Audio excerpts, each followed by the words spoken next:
Good evening, everyone. We are joined here with Worldwide Technology Ambassador and our 2025 champion, Ben Griffin. Ben, congrats on capturing your third PGA Tour victory and all three coming this season. How'd it feel coming down the stretch? Yeah, I feel like I'm getting more and more comfortable kind of down the stretch. Had been in the mix a couple times since my last win, and so going into the round, I felt great about my game. Felt confident going into the day. It's kind of a new situation for me, being in the second to last group. I feel like I've been in a lot of final groups all season long, pretty much. When I had a chance to win, I felt like I was in the final group. Charles Schwab final group, Zurich final group, Memorial final group, Napa final group, and this is kind of the first time where I was in the final group and had a really good chance to win. So I knew I could go out there and post a number and maybe apply some pressure, and I was really proud of the way I kept the pedal down and was able to make a lot of putts there in the middle stretch and capped it off with birdies on 16 and 18 to seal the deal. So it was all in all a great day, and I'm very, very excited to be the champion here this week. Like you just mentioned, this is the first time you were in the final group. What was it like to be chasing? How were you kind of watching those numbers on the leaderboard and knowing needed to post a number and be aggressive? Yeah, just to start out the round, I wasn't really paying too much attention. There's a lot of gettable holes. Felt like there were a lot of birdies to be made, and so I just kind of kept my head down and just tried to play aggressive, play smart, not attack the pins that that were a little closer to the edges or whatnot, go at a lot of the pins that were a little more receptive. And so, and coming down the stretch, I kind of got to a point where I was, I think 27 under, and with 3 holes to go, my goal was to birdie them all and get to 30, and I felt like that would seal the deal. I wasn't looking at what other guys were doing, but I could tell kind of as I was out there, I could tell there weren't that many roars. Definitely not behind me, maybe a couple in front, so I knew there wasn't a whole lot going on, or at least it didn't feel like there was someone making a lot of birdies. So I felt like I was kind of in control, and all I had to do was just set that goal of 30 under, and I felt like there would be no way I'd lose if I got to that number. So didn't quite get there, got to 29, needed a birdie 17 or eagle 18, but sure enough, 29 was enough. And heard Kira say earlier about how joining a elite list with 3 wins this season, only Rory and Scotty have done that, and you're the first since Scotty to have your first 3 wins in the same season. What's it like to show that you're up there in the numbers and able to compete? Yeah, it's just it's been a breakthrough year, and I knew, selfishly, I kind of had a feeling after getting the first win, I felt like I was going to win at least another soon after, and sure enough I did. And I feel like I've just had so many positive experiences coming down the stretch winning, and then I've had enough experiences where it's gone the other way to where I've learned a lot, and felt really pretty confident and composed down the stretch here. But yeah, I mean, anytime I can be on a list with those 2 names, it means I'm doing something pretty good. It was helpful both of those guys weren't in the field this week. but no, it's been a lot of hard work. Been playing a lot of golf this year. But just been keeping my head down and just trying to play my best and see how far I can go in this game. And sticking with that same theme, with this win moving to top 10 in the world, so what's it like to see that work, that it's paying off moving into top? Yeah, I mean, it's cool to look at the rankings and whatnot and see how far I've come and where I'm at compared to other guys. But, honestly, I try to stay pretty present. It's cool to, at least this offseason, to look at the rankings and see where I'm at and, be super proud of what I've accomplished and then maybe celebrate it a little bit. But, I'm going to show up next season ready to go, and I'm not going to get comfortable just winning 3 times out here. I'm going to try to continue to work really hard and hopefully play even better. And sure enough, I did win this week, but I felt like there's still a couple of things that I do want to work on this offseason with my game. Not necessarily changing much, but just getting a little bit better. And so it'll be fun this offseason to continue to work hard and hopefully can continue to do exactly what I'm doing and put my name up against those guys. Made a putter switch. Will this putter will we see it next year with you? I'll probably switch tomorrow to something else. No. She's here to stay for now. I don't know.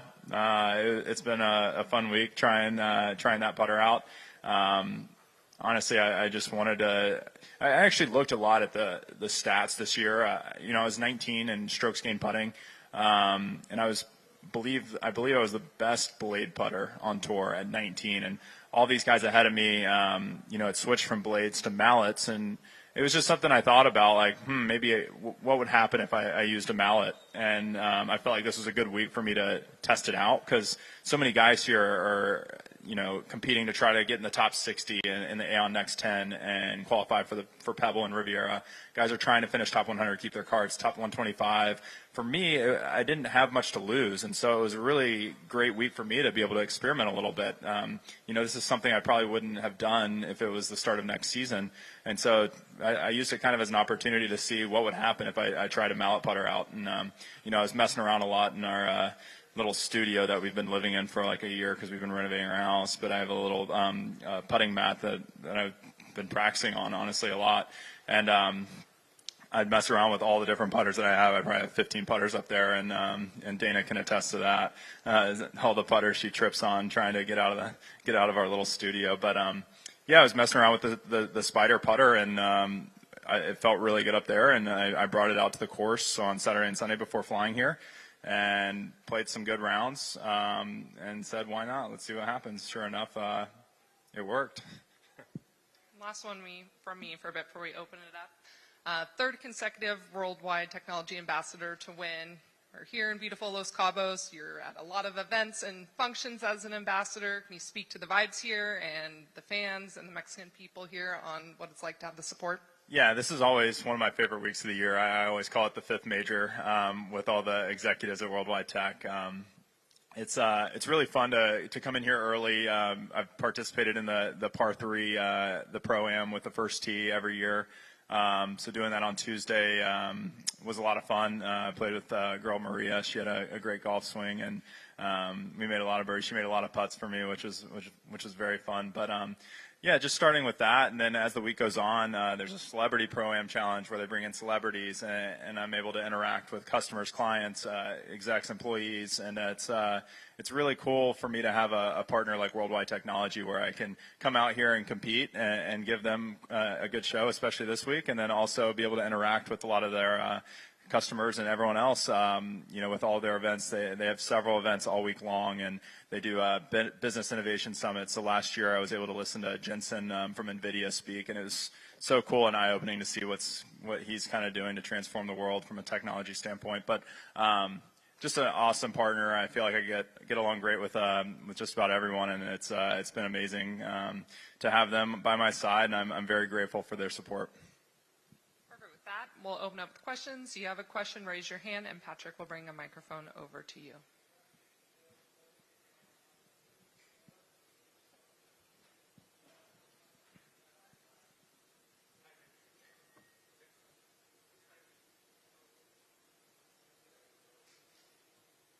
I just need to click it on below. If not, we can use my microphone here. Nada.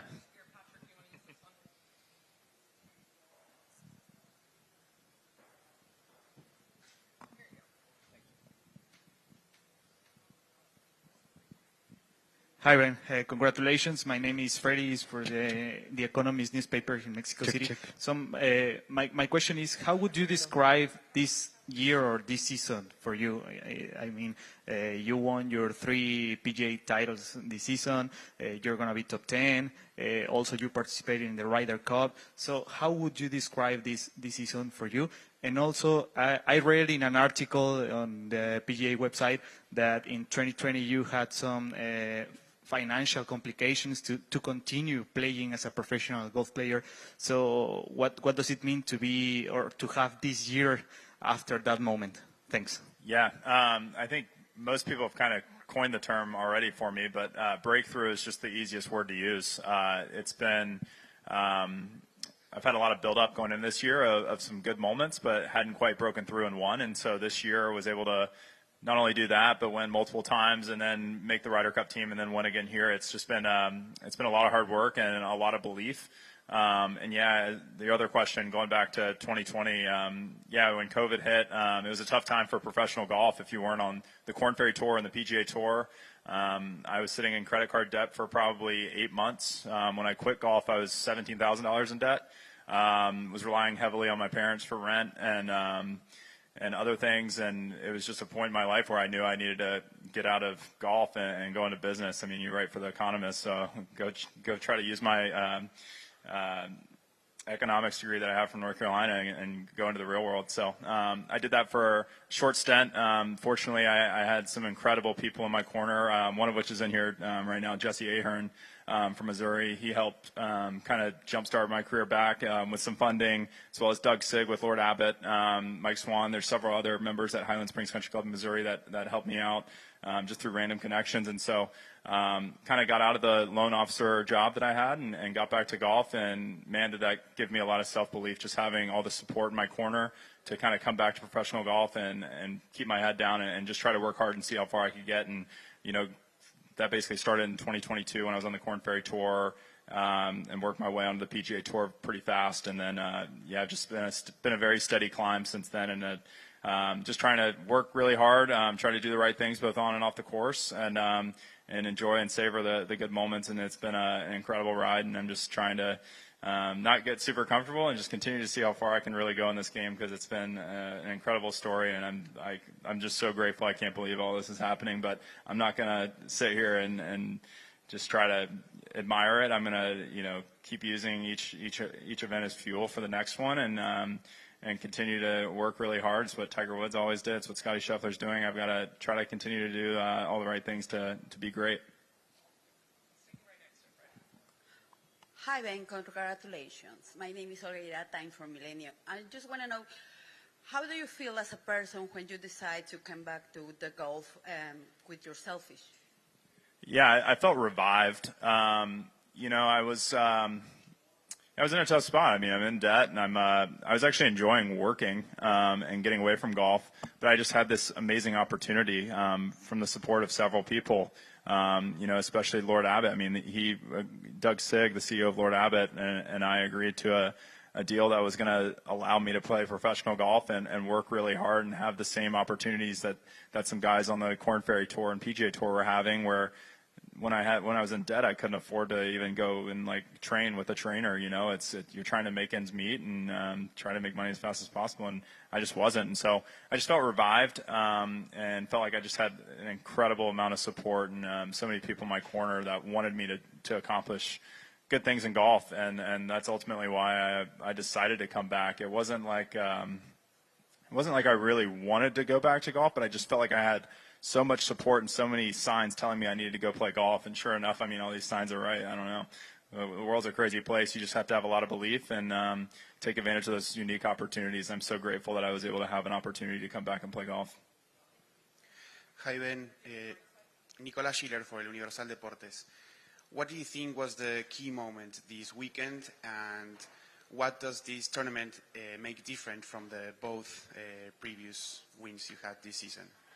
Yeah, I think the pivotal moment this week was making birdie on 16. I knew I was pretty much in the lead or right around the lead, and I knew I needed to finish strong. And I set a goal of trying to go 3 under on the last 3 holes when I was on 16. And it was awesome to make that putt. When I saw that putt drop, I knew I had some momentum coming down the stretch. And ultimately didn't birdie 17, but hit a couple great shots on 18 to set up an eagle putt. And sure enough, it was enough. But I'd say I had so much momentum in the middle of the round, and then I kind of stalled maybe for a little bit on 13, 14, 15. It's not like I was hitting necessarily bad shots. I just wasn't quite getting the birdie looks and seeing the putts drop, and I had made so many in the middle of the round. And so when I saw another big one go in on 16, it was kind of a sigh of relief and a little bit of momentum for the last few. And then remind me your second question. Compared to the other ones. Definitely different. This is my first one kind of coming from behind where I didn't have the lead. So it's really nice being a chaser. And it's a mindset that I've tried to have when I've been in the lead. And you have to stay aggressive on the PGA Tour. You have to make a lot of birdies. Obviously, I shoot 9 under and I only win by 2. So if I shot 7 under today, played an incredible final round, I still would have been in a playoff. It just goes to show that you got to stay aggressive till the very end. I needed a birdie 16. I needed a birdie 18 to get it done. And so, going back to my previous 2 wins, I was a front runner with Andrew going in the final round at the Zurich Classic, the team event.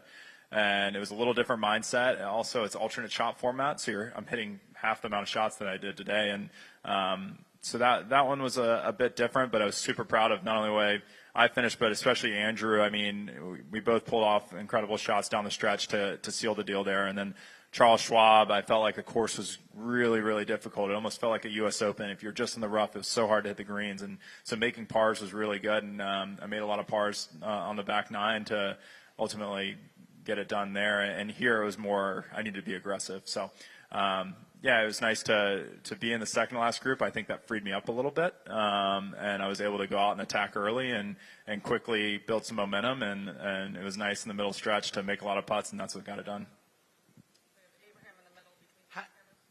How hard is to win against this generation on the PGA Tour, and how hard is to win three times on a year?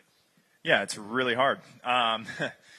You know, I can say that in a cocky way, yeah, I won 3 times, and I can say it's really hard, but like it legitimately is. You know, going in this week, if you had told me, you know, I needed to be better than 27 under to win, I'd be like, dang, that's going to be really freaking hard to do.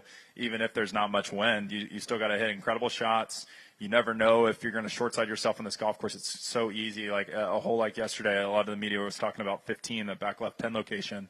Fortunately, from the previous 2 years, I knew that pin location was really not one you go at. You just play for the middle of the green and try to get out of there with a 4, and that can make or break guys' tournaments. And so, you know, for me, I had to play really, really smart golf and really aggressive golf at times on the par 5s especially to get the job done here. And yeah, it takes a lot of hard work. It's a team. It really is a team win. You know, I have my caddy Alex, I have my trainer Derek, I have my swing coach James. I mean, there's so many different people that kind of are helping me try to save 1 or 2 shots, and you have to have that on the PGA Tour. You have to have a good support system, and you can't go at this alone. It's really hard to. I think Michael Brennan might have done that a little bit in his first win, which is really, really impressive, and it would be cool to see how far he goes in his career. But yeah, really, really hard. You have to be super focused. You have to do the right things off the golf course, and you have to go to the first tee on Thursday with a game plan of trying to win, and you can't let up at any moment because every shot's so crucial out here. You talked pre-tournament about having your bachelor party in Los Cabos. Can you talk a little bit about this area now that you've won here? And does it feel a little bit more special, Los Cabos? Yeah, I've always loved coming to Cabo ever since the first time I came, which was with Jesse here in the room for New Year's, like 5 or 6 years ago. I think it was 5 years ago in 2020. It was my first time coming here, and it was amazing. I knew it was a place that would be a fun place to have a bachelor party because a lot of incredible golf. We had the opportunity to play a couple of the Discovery properties in Carinthia, and it was you know, memories I'll always have. And yeah, it's fun coming back here every year for this event as well. Being with the Worldwide Technology folks and all their customers and clients, it's amazing, and they do such a great job of hosting and making us feel welcome as players as well. Going into, you know, the different events, it's a very comfortable week for all of us. But yeah, I got some practice in Cabo about 2 or 3 months ago, and certainly paid off coming back here. Yeah, all around good vibes in Cabo and Los Cabos, and it's super excited to come back next year. Any stories you can share from that, or any fellow teammates join the party? Yeah, some fellow teammates. Austin Hitt, who's on the Korn Ferry Tour, was with us. We probably drank a little bit too much alcohol, but he went into the next week and finished second. And I had Napa 2 weeks later, and I finished second. So ultimately, whatever we did was the right preparation. But no, I remember playing El Dorado at sunset, the par 3 right there on the water, and it was just a really cool moment with some of my best friends. Being able to be on the golf course, have some fun together. We were playing like an 8-some, which you can't really do that very often at most golf courses, and some moments like that, and then getting to experience some of the restaurants in downtown Cabo was a lot of fun. Sticking with the party theme, we have a lot of upcoming weddings here on the tour. Yours is December 6th. Are you able to put your clubs kind of down for the next month, or preparation for a wedding, or any promises you gave to Dana? If you were to get a win, could add to the wedding? What do you think? Should we go to Bermuda next week? No. Yeah, we do love Bermuda, and the RSM. We love them as well. Yeah, it's, you know, I do want to actually play in Sea Island at the RSM. That tournament means a lot to me. That was my first PGA Tour start, and Todd Thompson gave me an exemption back in 2018. And then I've played there the past few years and lived called Sea Island home for you know, several years after I graduated college. So you know, I want to go back, and it's been such a tough fall. It's been a tough fall in the fact that I've just had a lot more events than I expected. It's been a good tough. Like, I've played at Napa, played well, was in the Ryder Cup, got to experience India on the DP World, which I've always wanted to play a DP World event. And then coming here, it's just I've got to take some time off, especially with the wedding. We have a couple other friends that are getting married, so we have a couple other weddings to go to. I'm going to go play Augusta National for the first time, which I'm really excited about. And so I have a lot of things on the agenda, and the wedding's the most important one. And it's important for me to kind of rest up and get ready for that, and make sure I have enough money to afford all the flowers that Dana wants, and make it the most memorable wedding of all time. One last one, unless there are any other questions from the group. Perfect. Final one is, for those who don't know, how heavy is this trophy? Can you tell anyone? And now that you've won 3 times, where are you storing these trophies? It's funny. Yeah, I've won my last 2 events. I won, but I didn't get a trophy. So this will be my first trophy, I think, that I actually get. I didn't know this, but you have to pay for your trophy sometimes when you win. So I didn't. I won a belt buckle at the Zurich Classic. I won a belt buckle at the Charles Schwab. I also won a car at the Charles Schwab that actually burned in a tractor trailer as it was getting delivered. I've had the worst luck, honestly, with like awards when I've won. So I'm really hoping this makes its way back to home. It's been all the wires have gone through on Wednesday after, so that's been amazing. I'm super grateful and blessed to play golf and to obviously make as much as I do, and you know, that's obviously happened. But this, I think, will be the first trophy that makes it back to my house. Knock on wood. Perfect. With that, that's all the questions we Bet have. you didn't expect that. Thank you, Ben. We appreciate the time, and again, congratulations. Thank you. Gracias.